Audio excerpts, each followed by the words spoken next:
প্রিয় শিক্ষার্থী, দেখো রুটের ভিতরে অর্থাৎ 36%, 64% রুট আছে, হ্যাঁ 81% রুট, রুট 144%, রুট 225% আছে।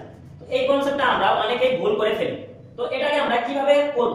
দেখো প্রথমবার এই 5 এর দেখা কোশ্চেনটা আগে একটু 5 থেকে 10 সেকেন্ডের মধ্যে করে দিচ্ছি। দেখো 225 কার বর্গ কত বর্গমূল হবে, না কত স্কয়ার হবে, 15।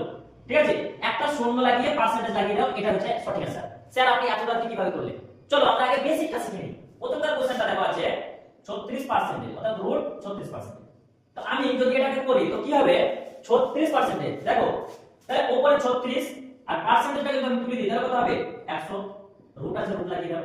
হ্যাঁ 36 এর রুট তাহলে কি হবে 6, আর 100 রুট যদি করি অথবা বর্গমূল করি তাহলে কত হবে 10।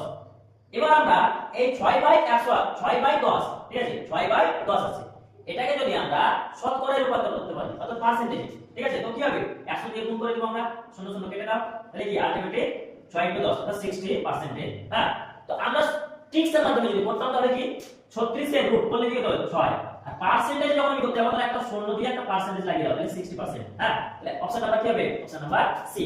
ক্লিয়ার? একইভাবে দেখো 64 কত স্কয়ার 64 8, তো 8 বসিয়ে দাও, পার্সেন্টেজ কত দিয়ে একটা শূন্য লাগিয়ে পার্সেন্টেজ বসিয়ে দাও। ক্লিয়ার? 81 9 বসাও, একটা শূন্য দিয়ে দাও, পার্সেন্টেজ লাগিয়ে দাও, সঠিক অ্যানসার। আর প্রথমেই করেছিলাম আমরা এটা, ঠিক আছে, তো 144 আছে, এটা তোমরা কমেন্টে জানাবে। Thank you.